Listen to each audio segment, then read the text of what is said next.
Yo estoy últimamente viendo mucho a este gran futbolista, no sé si ustedes lo ven y ven ese gol. ¿Se acuerdan de ese gol? Mejor gol del mes en toda Europa, ¿verdad? Ahora, yo me pregunto, ¿eso es porque Luis Díaz es el grande? ¿No? ¿Por qué no? ¿No lo vieron ustedes? ¿Ah? Y cuando él hace ese gol, No lo hizo solo. ¿no hizo solo? Bueno, entonces no hablemos de fútbol, porque ustedes de fútbol no saben nada. Hablemos de ciclismo.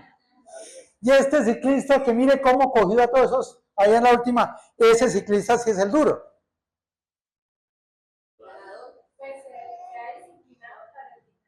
O sea, ahí se me va a pasar, pero fue él solo el que ganó el triunfo.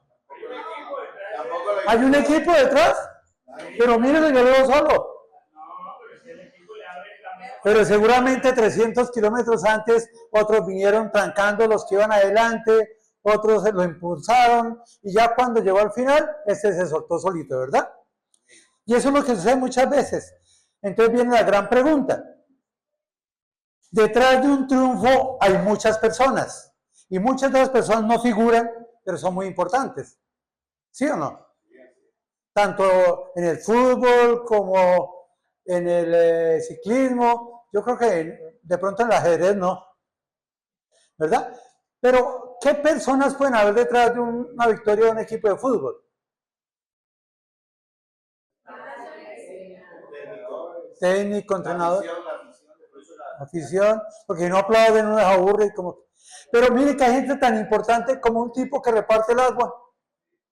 Hace unos días vi el partido de la Selección Colombia de chicas, muy buen partido, ¿verdad? Y en un momento pararon porque era tanto el calor que les dieron agua. Yo me pregunto, ¿y si no hubiera habido un aguatero? ¿Habrán aguantado a estas chicas? ¿Verdad? Pero mejor todavía, mire, este es un recoge pelotas. Mire lo que pasa con él. Lo logiaron y lo sentaron allá con ellos. Pero mire, salió la bola, el tipo cogió la bola, la mandó al jugador, el jugador se la mandó uno adelante, ese se la manda al otro y hacen el gol con el cual ganan el partido. Entonces pregunta uno, ¿por qué ganó ese equipo? Simplemente porque un recoge pelotas, aparece en acción, la pasa rápido, empieza la jugada y terminó en gol. Y fue tanto que el entrenador, el director, lo llevó y lo puso ahí al lado del equipo y le dio la entrada ahí por mucho tiempo. ¿Sabes que a veces hay equipos que ganan y nos damos cuenta que para que esos equipos ganen tiene que haber muchas personas al lado que los apoyan? Y a veces algunos que parecen como que un recoge pelotas, que tiene que haber alguien que recoge el agua o alguien que aplaude, ¿verdad? Pero hay una importancia del trabajo en equipo. Y es que todos nos pongamos la camiseta, el uniforme, así como este se sube allá y tiene que ponerse el uniforme. ¿Qué pasa si un gran delantero, el mayor goleador, está desanimado y no lucha ese día? Pues por más equipo bueno que sea, perdería. O hay muy buenos delanteros, buenos defensas, pero el arquero ese día dice, no, yo hoy estoy como echado para atrás. ¿Qué pasaría? Podrían perder, ¿cierto? Se necesita que trabajemos unidos por un propósito. Y eso es lo bueno de un equipo, que se trabaje unidos todos por un propósito. Ahora yo me hago una pregunta. ¿La iglesia debe ser un equipo o simplemente la iglesia es alguien que tenga figuras, un pastor, unos ancianos o unos líderes? ¿Será que la iglesia es un equipo? ¿Pero para qué queremos un equipo en la iglesia? Para animarnos unos a otros. Entonces viene la pregunta, ¿qué es la iglesia? Y muchos pensamos que la iglesia es un templo, pero yo quiero que entendamos, la iglesia no es a donde vamos, sino quienes vamos.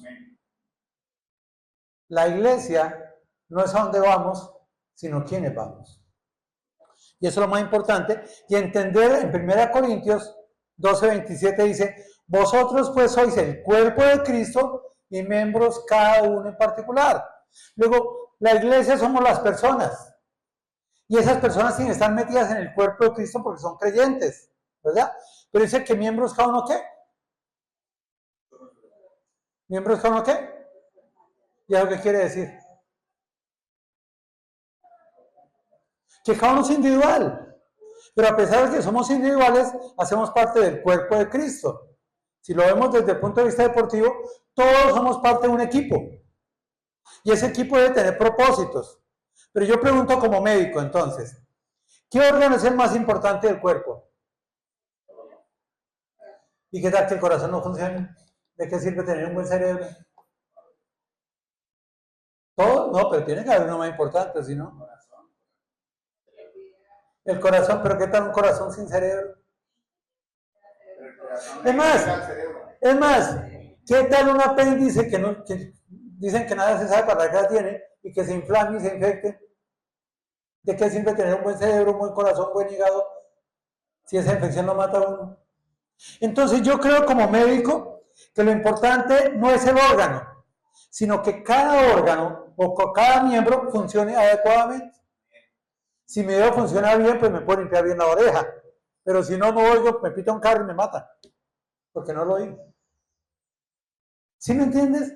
El cuerpo tiene órganos y miembros, y lo que hace que el cuerpo funcione bien es cada uno, que todos estemos en armonía, en sincronía, es el cuerpo. Pero me llama la atención que la iglesia es el cuerpo de Cristo. ¿Y quién compone el cuerpo de Cristo entonces? No, ¿quién lo compone? La iglesia, pero la iglesia no es a dónde vamos, es quienes vamos. Estamos reunidos, ¿verdad? Ahora, seguramente hay alguno que funciona como un dedo meñique, otro como un apéndice, pero todos somos miembros. ¿Y qué es lo importante? No es cómo está el cerebro y cómo está el corazón. Lo importante es que cada miembro de la iglesia funcione adecuadamente. Funcione adecuadamente. Porque eso es el evangelio de una otra manera. Ahora pregunto yo, ¿en el evangelismo, en la iglesia, se requiere de figuras o de un equipo? ¿Seguros? Repito la pregunta, ¿en la iglesia se requiere de grandes figuras o de un equipo? ¿Seguros? Bueno, entonces pregunto, ¿quiénes conformarían el equipo? Las figuras no. Hasta el meñique, ¿no? Hasta el miembro más pequeñito. Entonces de eso quiero que hablemos y vamos a hablar sobre la iglesia, un equipo fiel que transforma. Vamos a orar. Amado Dios, Padre Santo, te damos infinitas gracias porque estamos acá reunidos. No es por casualidad, es por un propósito que tú tienes para cada uno de nosotros, Señor.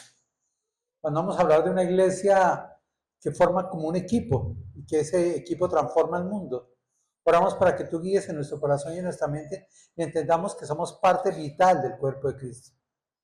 Y como parte vital lo importante no es qué capacidades tenemos, sino que lo que tenemos lo hagamos bien.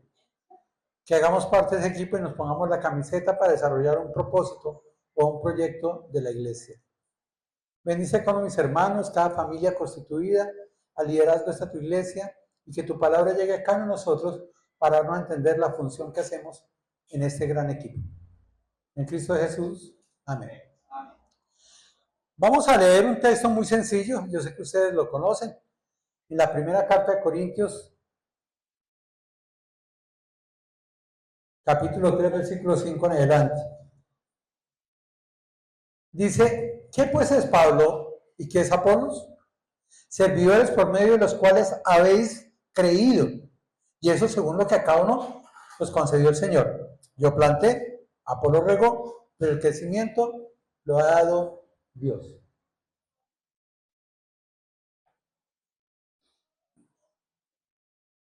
Así que ni el que planta es algo, ni el que riega, sino Dios que da el crecimiento.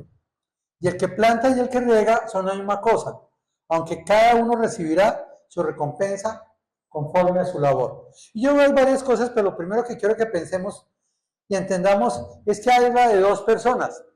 ¿De quién habla? De Pablo y de Apolos. ¿Y qué dice de Pablo? ¿Cómo?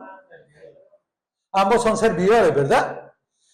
Y uno reconoce a Pablo y uno dice, Pablo, ese tipo sí era buenísimo. Mire que fue el que hizo 13 o 14 cartas pastorales, hizo los viajes misioneros. Ahora yo quiero que me digan algunas cosas características de Apolos. ¿Qué pasó? ¿No se escucha? Yo les puedo decir algunas cosas de la vida de Pablo, pero yo quiero que ustedes me digan algunas de las cosas de Apolos. ¿Estornudaba mucho? ¿Sí? ¿En dónde muestra la elocuencia Apolos?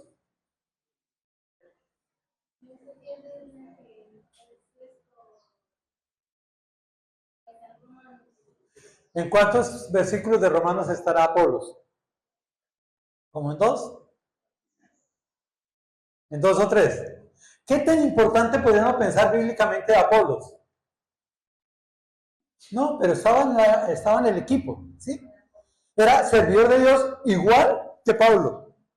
Claro, sabemos muchísimas cosas más de Pablo, ¿verdad? Pero yo quiero que miremos tres cosas importantes allá. La primera, cada creyente, así como Pablo y Apolos, somos tan solo servidores. Somos instrumentos. Algunos figuramos más. Si yo pienso acá en la iglesia, yo digo Carlos, Humberto, Wilson, ¿verdad? Pero puedo pensar que hay algunas otras personas que de pronto no están haciendo tantas cosas, pero hacen parte del equipo, de la iglesia, del cuerpo de Cristo. Pero todos los miembros del cuerpo de Cristo somos servidores de Dios. Todos. ¿Sí es claro eso? Segundo, dice, servimos con un propósito. ¿Cuál es el propósito? Dice el texto, por medio de los cuales, ¿qué? Habéis creído. Está diciendo la iglesia de Corinto, mire, ustedes creyeron gracias a quién? ¿Ah? A Pablo y a Apolos. No dice a Pablo, dice a Pablo y a Apolos. Es decir, el mundo llega a Cristo a través de servidores. Algunos muy importantes y otros no tan conocidos. Pero todos hacemos parte de la obra. Ahora, ¿quién es el que está detrás de todo eso? Dios, porque dice allá, según a cada uno nos concedió el Señor. ¿Quién concede la salvación? El Señor, Dios. Pero ¿quiénes son los encargados de anunciar la salvación? ¿Cuáles servidores? Los que tienen liderazgo, los que asisten todo el tiempo. Todo el que ha creído, simplemente el que ha creído, ¿verdad? Si tú has creído, quiero que entiendas que eres servidor de Cristo. Ahora, la gran pregunta que tendría uno que hacerse, ¿sí estás sirviendo? Porque somos servidores. Entonces el resumen es que nosotros solo somos instrumentos en manos de Dios. La pregunta es, ¿qué instrumento soy yo en las manos de Dios? ¿Un instrumento activo o uno pasivo? ¿Un instrumento funcional o uno no funcional? Porque todos somos siervos. ¿Preguntas? ¿Preguntas? Segundo, dice, bueno, ¿de quién depende la salvación? ¿Qué soy yo? Un servidor de instrumento, que debía ser fiel. Cuatro cosas importantes. Efesios 2:4 dice, pero Dios, que es rico en misericordia por su gran amor con que nos amó, aun estando nosotros muertos en pecados, nos dio vida juntamente con Cristo, por gracia sois salvos. Primera de Pedro 2:22 dice, el cual no hizo pecado, ni se halló engaño en su boca, quien cuando lo maldecían no respondía con maldición, cuando padecía no amenazaba, sino encomendaba la causa del que juzga justamente, quien llevó él mismo nuestros pecados en su cuerpo sobre el madero, para que nosotros, estando muertos a los pecados, vivamos a la justicia, por cuya herida fuimos sanados.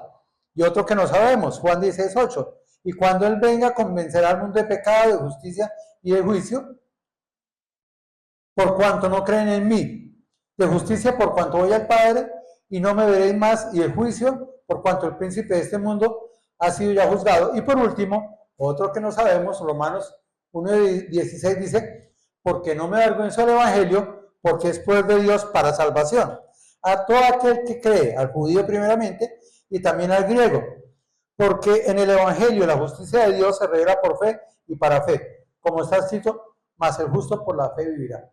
Yo pienso, un pensamiento mío, que ahí están los cuatro elementos básicos de la salvación, que es la misericordia y la gracia de Dios, el acto redentor de Jesucristo, el Espíritu Santo que convence de justicia, juicio y pecado, y la palabra de Dios que es la que tiene el poder. Y entonces, ¿yo qué?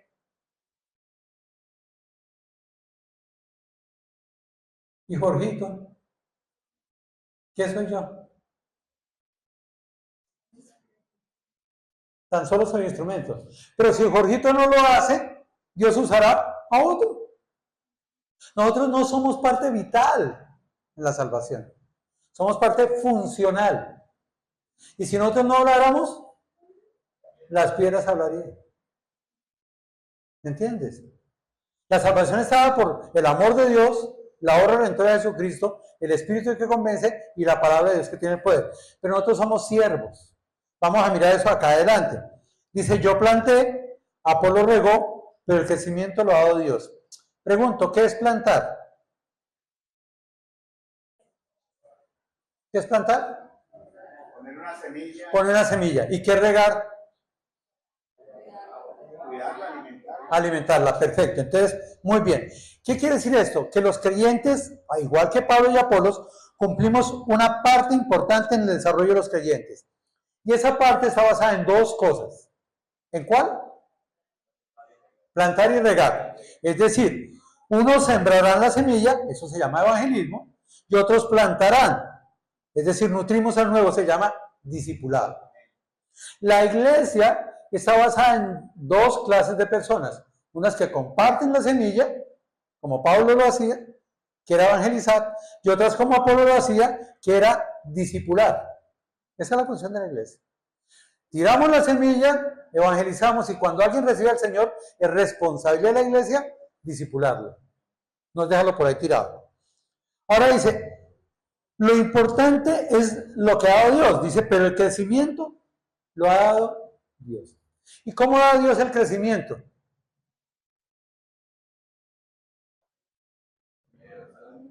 A través de la iglesia. Porque Dios mete a las personas nuevas creyentes a la iglesia. Y la iglesia debe brindarles un ambiente para recogerlos, restaurarlos, consolarlos y discipularlos. Entonces, el importante es Dios. Nosotros tan solo somos siervos. Otra vez pregunto, ¿qué tipo de siervo soy yo? ¿Siervo útil o siervo inútil? Porque todos somos siervos. Nosotros solo somos parte del equipo que transforma vidas. La obra que trasciende la muerte. ¿Por qué digo yo esto? Porque cuando yo llevo a alguien al Señor, el resultado que le estoy dando no es solo hasta que Él muera, sino que la salvación sea después de que Él muera. El evangelismo y discipulado es una obra que trasciende la misma muerte del ser humano, porque trasciende hasta la eternidad. ¿Será importante evangelizar y discipular? Es el mandato que Dios nos da. Dios es el que convence a través del Espíritu Santo. Dios es el que tiene misericordia y gracia. Pero Dios en su amor te quiere usar a ti y me quiere usar a mí. La pregunta es, ¿estamos siendo sensibles al llamado que Dios hace en nuestras vidas?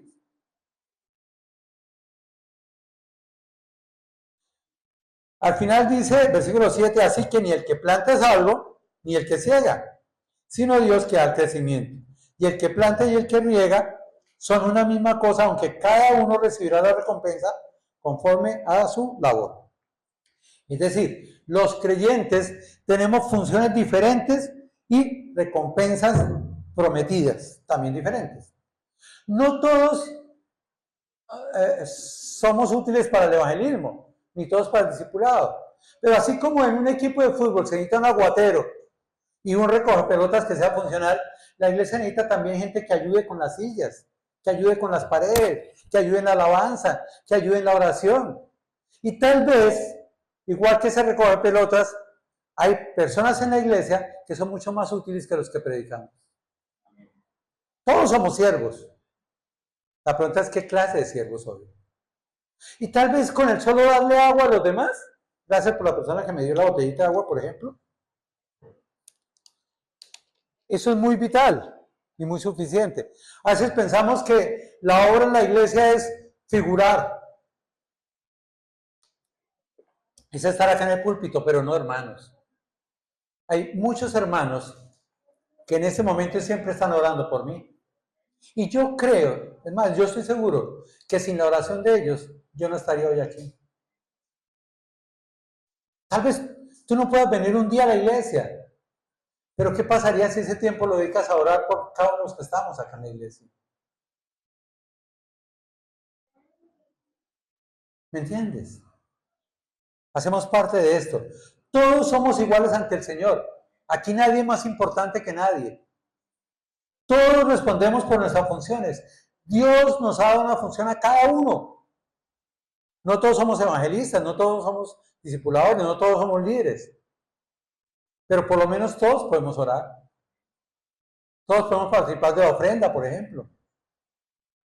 Todos podemos estimular a alguien. Si yo sé que alguien está enfermo, ¿qué pasa si lo llamo y le digo, hermano, estoy orando por usted? Voy a cambiar la pregunta. ¿Qué pasaría si tú estás enfermo en la casa y alguien te llama y te dice, hermano, estoy orando por usted? ¿Cómo te sentirías? ¿Por qué no animar a otros nosotros? ¿Y cuánto se demora una llamada? Bueno, depende. De un hombre 1 minuto y una mujer 20 minutos. Pero, ¿qué tal que dedicábamos en el día a hacer 2 o 3 llamadas a los hermanos de la iglesia? Para decirles estoy orando por ti o para regalarles un versículo. Hermanos, la recompensa es individual según lo ejercido en el grupo, pero el ministerio es de un equipo. Todos somos parte de un equipo. Cada uno tiene su función. La única pregunta es, ¿estamos comprometidos con la iglesia? ¿Estamos poniéndonos la camiseta de la iglesia? Dios es justo y Dios dará recompensa según la labor ejercida. Y se puede ser fiel o infiel. La iglesia está formada como un equipo. Dios ve la iglesia como un equipo, porque la ve como su cuerpo. ¿Y qué es un cuerpo? Un equipo. Dios no ve individuos. Dios no ve solo a los pastores, a los líderes, a los maestros. No, no, no, no. Dios ve la iglesia. Y en esa iglesia el Espíritu Santo va colocando personas como Él quiere. Y a cada persona le va dando el don que Él quiere. La pregunta es, ¿qué hacemos con los dones que tenemos? ¿Tenemos bien guardaditos para que no se nos oxiden? ¿O los tenemos en el servicio del equipo? Hermanos, siempre que la Biblia habla de la iglesia, se refiere a ella como un conjunto de elementos unidos entre sí. Jamás en la palabra de Dios se utiliza ninguna figura a referirse a ella como algo individual. Nunca se habla de algo individual.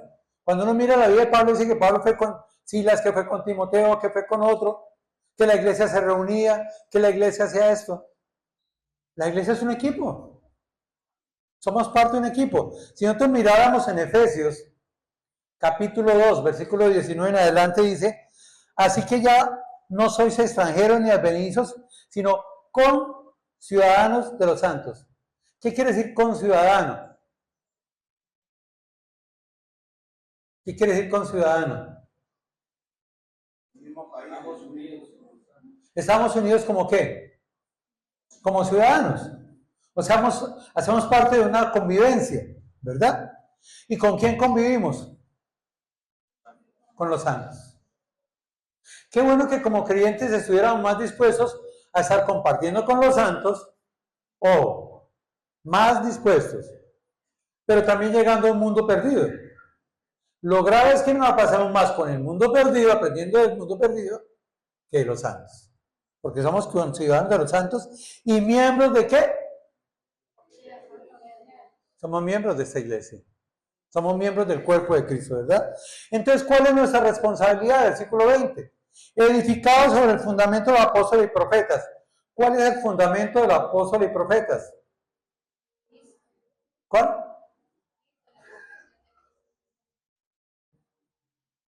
¿Qué hicieron los profetas? Anunciaron. ¿Y qué hicieron los apóstoles? Anunciaron. ¿Pero dónde está eso en la Biblia? El fundamento es el Evangelio. Entonces, ¿qué quiere decir eso? Que cada creyente debe edificarse sobre el Evangelio. Me fascina ese programa que sacaron acá. Yo vine, ¿cuándo vine acá? Como 15, 20 días. Y hablaron de un programa 1 año, de leer la palabra de Dios todo el año. Eso es lo que tenemos que hacer. Porque ¿cómo me fundamento yo sobre algo que no leo? ¿Verdad? Entonces dice acá, siendo la principal piedra del ángulo el pastor, líder o anciano. Es que las gafas me están fallando. ¿Cómo? ¿Cuál es la piedra del ángulo?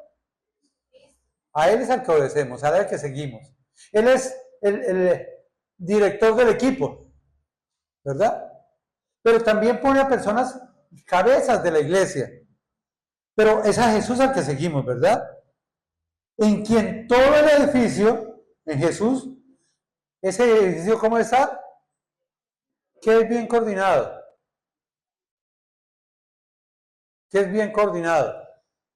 Que unos van por allá, otros por allá, otros por allá. Bien organizado. Bien. O sea, tenemos un proyecto. Y todos vamos en pos de ese proyecto. Y gracias a que nos une el Evangelio, a que estamos unidos en Jesucristo y estamos coordinando todos, vamos creciendo para ser un templo santo en el Señor, en quien vosotros también sois juntamente edificados para la morada de Dios en el Espíritu. Un grupo de personas unidas entre sí tras un mismo objetivo, eso es la iglesia. Todos tenemos un mismo objetivo, todos vamos tras ese objetivo. Y eso es precisamente lo que somos, un equipo reunido por Dios con el propósito de que moremos con Él para siempre. Pero mientras ese momento no llega, tenemos la función de proclamar su reino. ¿Quiénes? ¿Los líderes? ¿Los maestros? Todos los miembros del cuerpo de Cristo. Y eso te incluye a ti y me incluye a mí. Si miramos en Romanos, capítulo 12, versículo 4 en adelante dice, porque la manera que en un cuerpo tenemos muchos miembros, pero no todos los miembros tienen la misma función. Esto está diciendo que toda la iglesia tiene muchos miembros, pero cada miembro tiene una función diferente. Así nosotros, como iglesia, siendo muchos, somos un cuerpo en Cristo. Y todos miembros los unos de los otros. Es decir, todos hacemos parte del cuerpo de Cristo, cada uno hace función como un miembro del cuerpo de Cristo. De manera que teniendo diferentes dones, según la gracia que nos es dada, mire, nuestras capacidades no son por nosotros. Y yo quiero que esto quede claro. Para mí es claro porque yo sé que yo era incapaz de hablar en público. Yo que no tenía capacidad y tenía temores de hablar. Y nunca en mi vida de bachillerato, en mi universidad, yo nunca era capaz de hablar ante 2 o 3 personas. Yo he sido muy tímido, por eso es que a mí me fascina irme para las montañas. Yo me voy a la montaña solito, me siento allá, estoy solito y la paso delicioso. Para venir aquí a enseñar no es fácil. No es fácil. Pero lo hago gracias al don que Dios me está dando. Por eso dice, de manera que teniendo diferentes dones según la gracia que nos da, es por gracia. No es que yo lo merezca. Tú no lo mereces. Pero por gracia Dios te tiene acá y te tiene con dones. Bastantes dones te ha dado Dios, por lo menos uno. La pregunta es, ¿qué estás haciendo con esos dones que Dios te ha dado? Por eso dice, puede ser de profecía, puede ser conforme, bueno, tantos dones. Algún día me gustaría dar un seminario sobre dones espirituales y poder identificar nuestros dones. Pero créeme, Dios te ha dotado de lo que Él quiere que tú desarrolles. Así de sencillo es. Y lo mínimo que tú puedes hacer es asistir, leer la palabra de Dios y orar los unos por los otros. Es lo mínimo.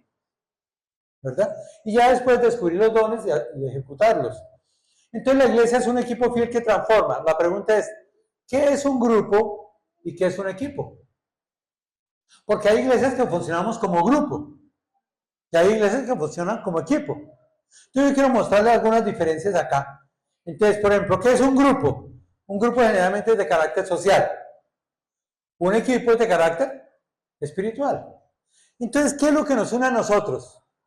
El socializar, el venir acá, el tomar un refrigerio, el hacer programas para salir el fin de semana, o los une a algo espiritual.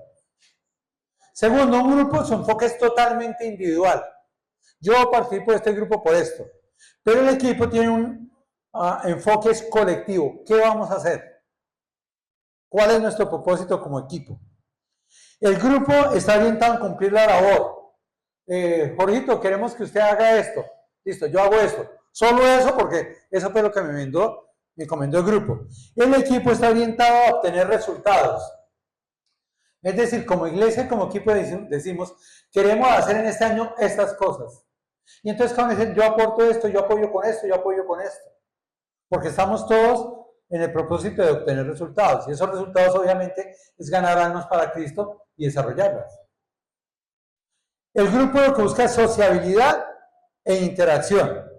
El equipo busca unidad y confraternidad. Queremos ser uno solo. Y lo que nos une es esa familiaridad como hijos de Dios, miembros de la familia de Dios.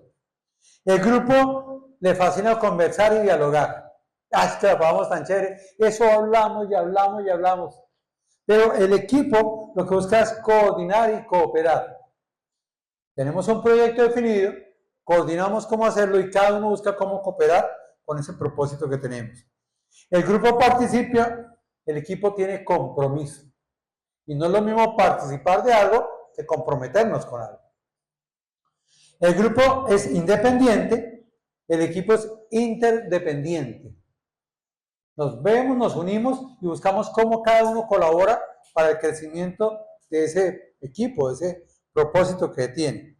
El grupo, el servir es opcional. No, yo este domingo no puedo ir porque es que voy a solearme. El equipo es servir, es un deber. Yo siento que debo participar de la obra. El grupo tiene diversidad de talentos. El equipo tiene complemento de dones o talentos que Dios nos ha dado. Mientras que el grupo dice, yo voy a hacer esto porque es lo que sé yo, el equipo dice, mira, tenemos que hacer esto, tú puedes hacer esto, tú puedes hacer esto y yo puedo hacer esto. Porque nos complementamos para desarrollar un proyecto. El grupo se da por esfuerzo y agotamiento. Cuando uno trabaja en un grupo a veces termina cansado y agotado y dice, uy, no, ya no más, ya me voy. Pero cuando estamos en un equipo buscamos eficacia y eficiencia. Buscamos cómo nos unimos para lograr ese proyecto y lo logramos. Y cuando logramos, ¿qué tenemos? Satisfacción. Gozo. Estoy estudiando sobre la carta a Filipenses y me parece impresionante la carta a Filipenses. Porque para mí la carta de Filipenses es cómo gozarme en medio del sufrimiento. Y es genial porque quiere decir eso, que yo puedo sufrir, pero en medio del que sufro me gozo porque Dios es el que tiene control. Cuando participamos de la obra del Señor, yo también puedo decir, uy, fue durísimo, pero qué gozo tengo yo, porque servimos al Señor. Porque como iglesia alcanzamos ese proyecto que habíamos diseñado. En el grupo unos se ayudan a otros, pero en el equipo se complementan y se comparten las cosas, todo lo que tenemos. Y por último, el grupo tiene identidad con ideas, pero el equipo tiene una identidad de grupo, de visión y de misión. Tenemos una visión clara, conocemos cuál es la misión que tenemos y entonces lo que hacemos es cómo buscar entre todos cumplir esa visión y esa misión. ¿Preguntas sobre esto? ¿Preguntas? Espero que me hayan escuchado.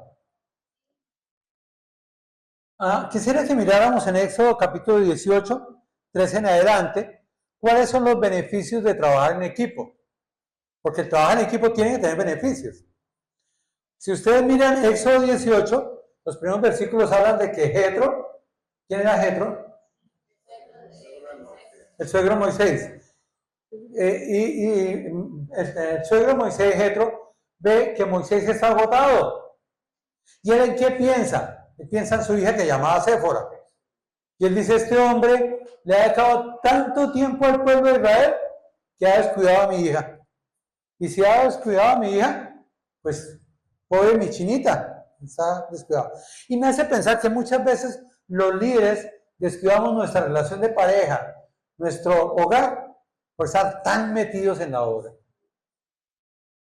Y eso desde la perspectiva de Jetro no era bueno. Entonces miremos algunas cosas. Dice el versículo 13, aconteció que el día siguiente se sentó Moisés a juzgar al pueblo. Y el pueblo estuvo delante de Moisés, escúcheme muy bien, desde la mañana hasta la tarde. Viendo el suegro a Moisés todo lo que Moisés hacía con el pueblo, dijo, ¿qué es esto que haces tú con el pueblo? ¿Por qué te sientas tú solo y todo el pueblo está delante de ti desde la mañana hasta la tarde? Y Moisés, como gran líder, respondió a su suegro, porque mire, el pueblo viene a mí para consultar a Dios. Cuando tienen asuntos vienen a mí y yo pues juzgo entre ellos el uno y el otro y declaro las ordenanzas de Dios y sus leyes. Entonces el suegro de Moisés le dijo, no está bien lo que hacéis. Pregunto, ante los ojos de Jetro, creo que estaba mal. ¿Qué? Que Moisés solo estaba desarrollando todo. ¿Y cuál es el problema de que una persona haga todo? Dos grandes problemas desde la perspectiva de Jetro. Uno, que el que lo hace solo se cansa, se agota y se acaba. Pero ¿cuál es el peor problema? Otros que descuidan las otras actividades importantes también, como su hogar, su trabajo, su salud. Pero ¿cuál es el otro problema serio? Que descuide toda su comunión. Pero ¿cuál es el otro problema serio? Quitemos del líder. Esa es una forma de verlo, ¿verdad? Que impide que otros crezcan. Porque Jetro captó eso. Alá, Moisés, deje la envidia. Usted lo hace todo y no deja que los otros hagan. Entonces, mire, lo que yo veo acá es, no está bien asumir toda la carga de responsabilidad del trabajo. ¿Por qué? Porque hay más gasto de tiempo y de espera. ¿Qué tenía que hacer el pueblo? El pueblo le tocaba hacer colas. No he dicho, esto es como el Sisbén. Esto es como la EPS. La gente quería una cita y tenía que llegar a qué horas. Tempranito, 4 de la mañana, llegan aquí a esperar a que Moisés lo atendiera. Y entonces Moisés estaba desde las 6:30 de la mañana, llegaba y veía la cola. Y decía, bueno, yo voy a empezar por uno. ¿Y qué es? No, imagínate, cuando era algunas personas rápidas decían, mano, yo quiero que usted me oriente en esto, tome. Pero antes decían, no, imagínate que en el año más o menos 1968 pasó esto y esto, y una hora después dijo, y vengo a esto. Y el otro día haciendo cola, hola, no. ¿Quién se desgastaba? ¿Ah? Moisés y el pueblo. Porque el pueblo tenía que esperar hasta que Moisés se ocupara de 1, 2, 3, 4, 5, para ser atendido, ¿verdad? Entonces, la pregunta es, ¿qué es mejor, el trabajo individual o el trabajo grupal? En equipo. En equipo. Vamos a ver cómo se hace eso.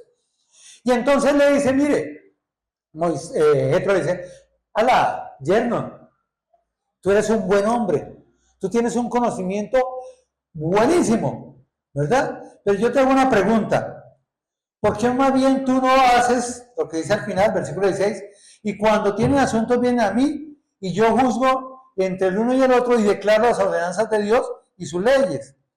¿Por qué no usted le lee las ordenanzas y las leyes a unos líderes y que esos líderes aprendan y se encarguen de eso?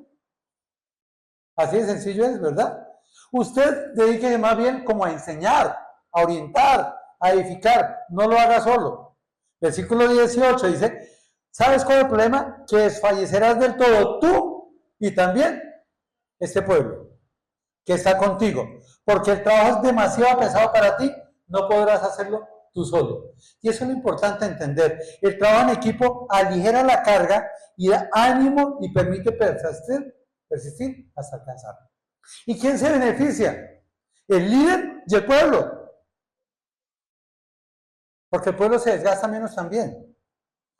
El trabajo solo, el líder se agota, genera estrés crónico y burnout, fatiga. Hace 2 años en Estados Unidos se llevaron las estadísticas donde el 35% de los pastores se retiraron de la obra.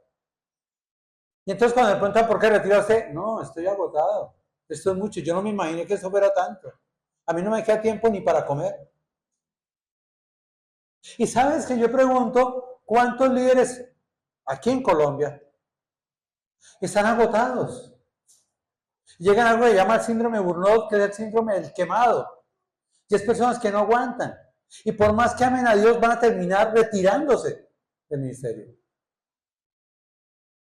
Porque se cansan, porque fatigan. Porque a veces no entendemos que el líder también es humano. Jetro vio eso. Le dijo, mira Moisés, el único que lo puede todo es Dios. Usted obedezca a Dios, capacite a algunos y usted carga otras cosas. Vamos a mirarlo ahorita.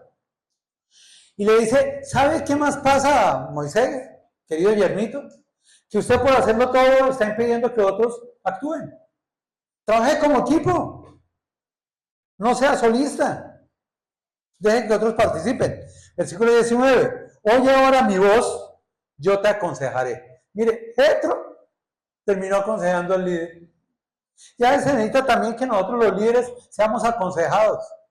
Porque nosotros tenemos en la mente servir, servir, servir, servir, servir. Y a veces se nos olvida que yo también necesito descansar. Que yo también necesito edificar mi vida. Que yo también necesito tiempo para meditar, tiempo para descansar, tiempo para la familia, tiempo para mis ocupaciones. Y Jetro captó eso a Moisés. Claro, yo sé que Jetro estaba preocupado más por Séfora que por Moisés.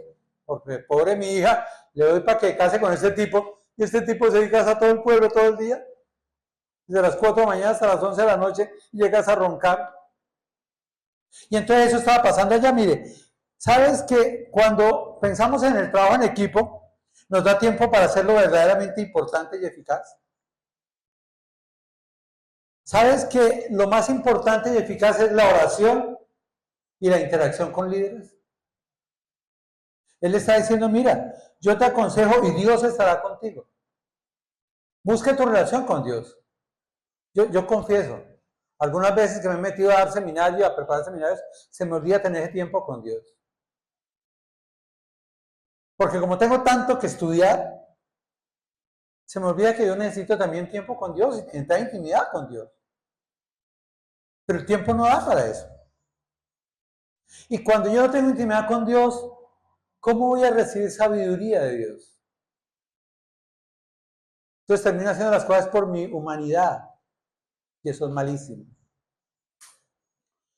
Dice en Proverbios 11:14, donde no hay dirección sabia, caerá el pueblo, mas en la multitud de consejeros hay seguridad.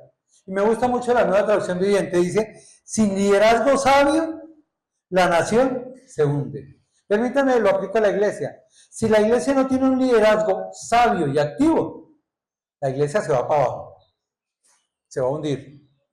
La seguridad está en tener muchos consejeros activos. Aún el líder necesita consejería. Hechos 6, 1 al 7, ustedes lo conocen muy bien, pero el versículo 4 dice, y nosotros persistiremos en la oración y en el misterio de la palabra. Realmente, y con mucho respeto, ¿cuál es la función básica del liderazgo? La oración y el ministerio. ¿Y el qué? La oración y el ministerio. Mire, el liderazgo activo de una iglesia debe dedicarse a tener su meditación con Dios, oración, relación con Dios, y segundo, dedicarse a instruir a la iglesia, capacitar a la iglesia. Eso es lo que debe hacer. Claro, yo entiendo que hay iglesias donde el líder tiene que barrer, planchar, lavar las paredes, abrir las puertas, saludar, forzar, invitar, motivar, visitar. Y aunque eso es bueno hacerlo, porque no digo que no sea bueno hacerlo, agotan, cansan y le impide tener su relación con Dios. Porque es tanto lo que tengo que hacer que se me olvida que hay que orar al Señor, que hay que meditar. Dice el versículo 20, y enseña a ellos, mira lo importante.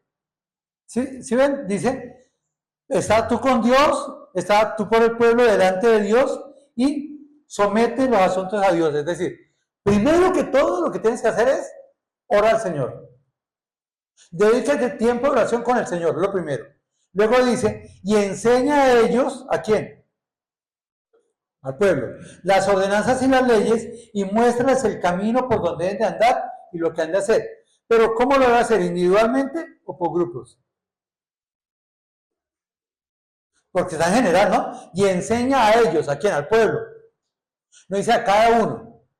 Y muéstrales, en plural, el camino por donde deben de andar y lo que deben de hacer. Lo que yo veo acá es que los líderes mayores, por decir algo, lo que deben de hacer es capacitar a la iglesia. Así de sencillo es, ¿verdad? Un liderazgo efectivo se dedica a capacitar a otros. Facilita la instrucción, la transformación y la generación de líderes. La principal preocupación del máximo líder, por decir algo, es formar líderes. ¿Para qué? Para que esos líderes formados sean los que capaciten a la iglesia. Pero también es parte fundamental que el líder principal se debe dedicar tiempo para con Dios y para capacitar a líderes.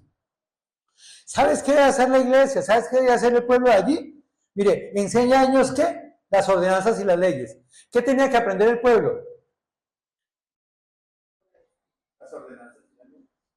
¿Y eso dónde está actualmente? Es decir, la iglesia tiene que estar estudiando la palabra de Dios. Tiene que meditar en ella. Tiene que tener un programa de conocimiento. Versículo 21 dice, además escoge tú. O sea, tu capacitación es orientarlos. Capacitarlos. Pero un momentico. Escoge tú de entre todo el pueblo varones de virtud, temerosos de Dios, varones de verdad, que aborrezcan la avaricia, y ponlos sobre el pueblo por jefes de millares, de centenas, de 50 y de 10. Se me bloqueó la mente en este momento. ¿Qué querrá decir Jetro con esas palabras?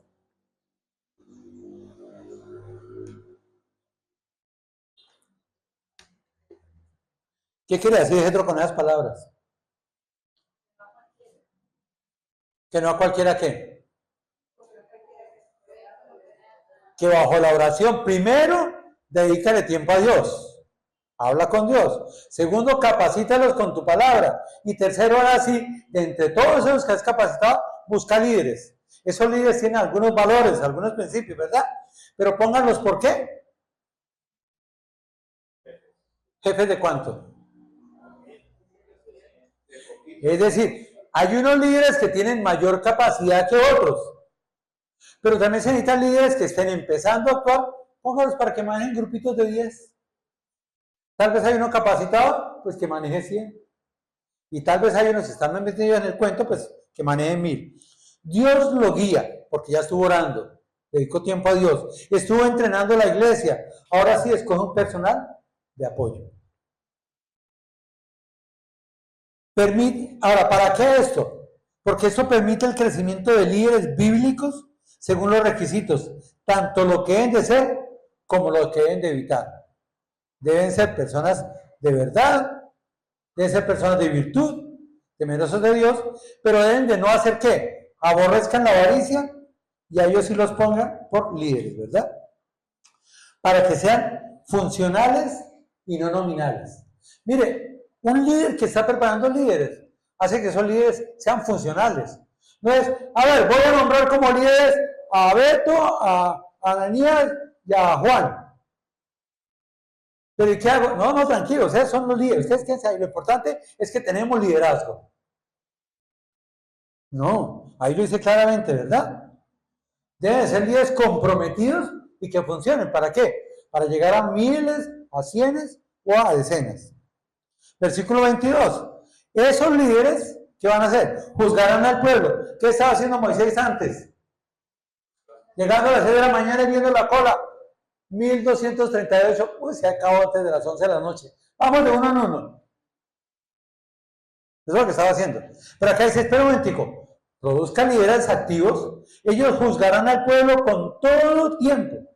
Pues no es lo mismo uno solo juzgando que 10 o 20 que haya preparado, entrenado, para que lo juzguen todo el tiempo. Pero un momentico, todo asunto grave, ellos lo escogen y dicen, uy, se me escapó esto de las manos. Caminamos con de Moisés. Pero no, Moisés no va a tratar, es que me miró mal fulanito, ay, lo miró mal fulanito, es que no. ¿Y usted qué le pasó? No, es que no he podido desayunar hoy, ay, usted no puede desayunar, entonces miremos cómo le hacemos un pancito. No, eso no. Eso lo hacen los líderes que están siendo entrenados. Pero ellos, ¿qué tienen que hacer? Todas aquellas cosas graves lo traen a ti, mientras que los otros líderes juzgarán todo asunto pequeño. Así él liberará la carga de sobre ti y la llevarán ellos contigo. ¿Qué quiere decir eso? El trabajo en equipo permite la multiplicación de líderes comprometidos y funcionales, ejerciendo el ministerio a favor de la iglesia y la expansión del evangelio. Y entonces cumplirán las funciones continuas, compartirán cargas según la competencia y van a evitar la fatiga del líder. En este caso de Moisés, ¿verdad? Usted haga lo grave y serio. Primero, dedíquele tiempo a Dios. Segundo, lo dedíquele tiempo al pueblo. Pero le va a quedar tiempo para ir a visitar a su esposa. Porque mi Séfora, usted le tiene que dar tiempo a ella y a los hijos. 23. Miren lo sabio del consejo. Si esto hicieras y Dios te lo mandare, primero ora al Señor. El Señor le va a decir qué tiene que hacer. Y si usted lo hace porque Dios se lo mandó, tú podrás sostenerte y también todo este pueblo irá en paz a su lugar. Y oyó Moisés la voz de su suegro e hizo todo lo que le dijo. Luego, queridos hermanos, el liderazgo tiene que actuar. Y actuar pronto. Porque a veces el líder se fatiga, se cansa. Y puede terminar muy mal. La iglesia tiene que fortalecer el líder. Y eso permite el crecimiento de la iglesia, la cual va a ser transformada. Y eso implica agilidad. La única forma en que la iglesia está formada es cuando hay un liderazgo activo, no nominal. Y ese liderazgo activo es el que está pendiente de cada necesidad de cada hermano. Y cuando cada hermano tiene necesidad, acude a un líder, y si ese líder no, a otro, y si no, a otro, y si no, al líder mayor. Pero tiene que pasar por decenas, centenas y millares. Claro, el pueblo era grande, ¿no? Porque si no viene el síndrome del burnout, que es el síndrome quemado, y fue lo que pasó hace 2 años en Estados Unidos, que el 35% de los pastores se retiraron de la obra. Y peor, pastores que se suicidaron. Y tú dices, ay, ¿se no eran espirituales? Claro que eran espirituales. Pero llegó el momento que se metieron tanto en el ministerio que no comprendieron que Dios no llamó a líderes solos, sino llamó a iglesias, a equipos, al cuerpo de Cristo. Y más en pandemia, donde vinieron tantas cosas, fue serio, ¿verdad? Entonces, hay 2 clases de iglesias, la infiel y la fiel. La infiel no tiene productividad, la fiel, pues tienen productividad. La infiel no tiene iniciativa. La iglesia fiel son creativos, son entusiasmas. Vamos a hacer, vamos a actuar, a ver cómo lo hacemos. La infiel son controlados por el temor. Ay, pero es que qué tal, qué. No, y si empezamos, pero ¿y de dónde? Los otros son controlados por la fe, hermanos. Por fe vamos a hacer este proyecto. Los infieles son asistentes.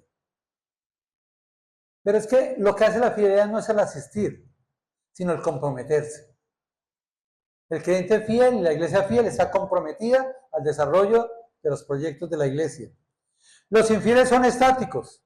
Los fieles crecen y maduran y van participando del ministerio. Los infieles son ignorantes. Los fieles son constantes y meditan en la palabra de Dios. Por eso repito otra vez el programa de leer la palabra de Dios en un año. Me parece genial. Porque se puede. Yo leí Filipenses en 9 minutos 20 segundos. O sea, ¿será que uno no tiene 10 minutos al día? Pero ¿qué es lo más importante?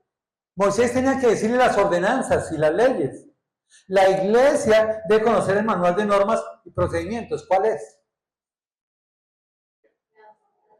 Entonces, qué bueno que los niños estén estudiando la palabra de Dios y que desde las mismas escuelas dominicales ellos estudien la palabra de Dios. Y los jóvenes saquen tiempo para meditar y estudiar la palabra de Dios. Y las parejas tengan tiempo para estudiar la palabra de Dios, 10, 15 minutos diarios. Pero tal vez haya jóvenes que puedan coger a los niños o padres que enseñan a los hijos a estudiar la palabra de Dios. Ese es el deber de nosotros. Conocer ese manual de normas y obedecerlo, ¿verdad? Terminamos con una historia que me ha parecido genial, creo que ya algunos lo conocen, y se llama La Asamblea en la Carpintería. Dice el cuento que una vez en una carpintería había una extraña asamblea. Se reunieron todas las herramientas. Fue una reunión de herramientas para arreglar sus diferencias. El martillo ejerció la presidencia. Se paró el martillo y dijo, yo voy a ser presidente. Pero la asamblea le notificó que tenía que renunciar. ¿Y por qué renunciar? Porque es que usted hace demasiado ruido. Además, se la pasa todo el tiempo golpeando. Entonces el martillo aceptó la renuncia, aceptó su culpa, pero dijo, mire, si yo no puedo participar como presidente, el tornillo tampoco. Y le dicen, ¿por qué? Dijo, mire, el tornillo hay que darle muchas vueltas para que sirva de algo. Entonces el tornillo, ante el ataque del martillo, dijo, bueno, yo renuncio, pero también pido que sea expulsada la lija. Hizo ver que la lija era muy áspera en su trato y siempre tenía fricciones con los demás. Entonces, la lija estuvo de acuerdo a condición de que fuera expulsado el metro, porque el metro siempre se la pasa midiendo a los demás, según su medida, como si fuera el único perfecto. En eso entró el carpintero, se puso su delantal, inició su trabajo, cogió el martillo, cogió la lija, cogió el metro, cogió el tornillo, hizo un lindo mueble, muy práctico y funcional. Cuando la carpintería quedó nuevamente vacía, se reanudó la asamblea y empezaron a deliberar. Fue entonces cuando tomó las palabras el serrucho y dijo, señores, ha quedado demostrado que tenemos muchos defectos, pero ¿saben que el carpintero trabaja con nuestras cualidades? Y cada uno de nosotros tenemos cualidades, eso que nos hace valiosos. Así que no pensemos ya en nuestros puntos malos y encontremos en la utilidad de nuestros puntos buenos. La asamblea encontró entonces que el martillo era fuerte, el tornillo unía y daba fuerza, la lija era especial para afinar y limar asperezas, y observaron que el metro era preciso y exacto. Se sintieron entonces como un equipo capaz de producir muebles de alta calidad. Se sintieron orgullosos de su fortaleza y de trabajar juntos. Pregunto, ¿será que ocurre lo mismo con los creyentes? Cuando en una iglesia, en el lugar donde estemos, el personal busca a menudo defectos en los demás, los van a encontrar. Y la situación se va a volver tensa y negativa. Hermanos, es fácil encontrar defectos. Cualquier necio puede hacerlos. Porque los seres humanos somos imperfectos. Los creyentes somos imperfectos. Pero ¿qué tal que empecemos a buscar cualidades entre nosotros? Pero es que el problema es que buscar cualidades es para personas guiadas por el Espíritu Santo, que son capaces de inspirar todos los éxitos humanos. Y la iglesia es llamada a buscar las cualidades adecuadas de los hermanos para ponerlos en el servicio. Hermanos, ¿estamos enfocados en los valores, virtudes y dones recibidos en la necesidad de otros? ¿O solo en criticar e impedir que otros actúen solo por creer que tenemos la razón? Termino con esto. Conozco personas y yo a veces que digo, uy, es que no hacen bien las cosas. Yo les sugiero que por unos momentos empecemos a pensar en lo siguiente. Cada uno pregúntese, ¿qué puedo aportar yo en este equipo? ¿Qué puedo aportar yo en este equipo? Segundo, ¿cuál es mi parte en el equipo? ¿Cuál será mi parte en el equipo? Tercero, ¿cómo apoyar en el propósito que tenemos? ¿De qué manera puedo yo apoyar? Cuarto, ¿cómo crecer para ser mejor? O sea, si yo tengo algunas dificultades, si tengo algo negativo, ¿cómo puedo cambiarlo? Creciendo para mejorar. Y por último, debo agradecer y orar por los demás, porque soy parte del equipo. ¿Qué tal si tomáramos más tiempo en orar por los demás, en dar gracias a Dios por ellos y no de criticar siempre? Primera de Pedro 3:8 dice, finalmente, son todos de un mismo sentir, compasivos, amando fraternalmente, misericordiosos, amigables, no devolviendo mal por mal ni maldición por maldición, sino por el contrario, bendiciendo, sabiendo que fuiste llamados para que heredáramos bendición. Los 5 dedos separados son 5 unidades independientes, pero si lo cerramos es un puño que multiplica la fuerza. Esto es organización. Hermanos, la iglesia debe ser un conjunto de miembros unidos, todos bajo el mismo propósito. Hace unos días di una charla en CETIS con el papá de Jonathan, hablando de la iglesia transformadora. Y quiero pasar solo 2 diapositivas de los 40 que pasé ese día. ¿Qué hace que la iglesia sea transformadora? Primero, que tiene miembros activos. Cada miembro de la iglesia debe ser activo. Segundo, tienen un proyecto claro y definido por el cual vamos a luchar. Tercero, tienen crecimiento. Cada vez estamos viendo cómo crecemos. Ese crecimiento es espiritual y numérico. ¿Cómo se hace el crecimiento espiritual? Pues por medio del discipulado. ¿Cómo el crecimiento numérico? Por medio del evangelismo. Cuarto, refleja el amor de Dios a un mundo en crisis. Salmo 133. Qué bueno que cuando vengamos a la iglesia, vengamos a encontrar armonía. Y quinto, alcancen a los perdidos por medio de su testimonio. ¿Cómo se hace ese proceso? Primero, tenemos que entender que hay un mundo que está separado de Dios, que se ha revelado de Dios, que ha rechazado a Dios, al cual tenemos que llevar a través de la oración nuestra y de la palabra de Dios. Hermanos, ¿qué pasaría si oráramos por los no creyentes, por nuestros amigos, por nuestros familiares? Si oráramos con nombres concretos, Señor, pongo a Juan en tus manos. Tú sabes lo rebelde que es, tú sabes lo que él hace. Pero Señor, yo creo y confío en ti. Y te pido que transformes su vida. Que si me quieres usar a mí para compartir el evangelio, úsame. O pon a alguien al lado. Y que esta persona conozca el evangelio, escuche el evangelio y llegue a Dios. Que empiece a tener intimidad con Dios. Que sea reconciliado por la sangre de Jesucristo. Y que entienda que es adoptado por Dios para ser parte de una nueva familia y empiece a adorar a Dios, empiece a alabar a Dios y a ser parte de la iglesia. Entonces le empezamos a dar un discipulado para que llegue a la iglesia y sea miembro del cuerpo de Cristo. Y como miembro del cuerpo de Cristo empiece a crecer en el discipulado, le enseñemos estrategias de evangelismo y él llegue a ganar un mundo perdido y cumpla la gran comisión. Como iglesia tenemos que cumplir la gran comisión. Pero eso hace parte de un proceso donde reconciliamos al mundo perdido con Dios, lo llevamos a través de la palabra de Dios a ser adoptado por Jesucristo, por Dios, lo llevamos a un discipulado, le damos estrategias de evangelismo. Amado Dios, Padre Santo, te damos gracias por tu amor, por tu misericordia y tu bondad.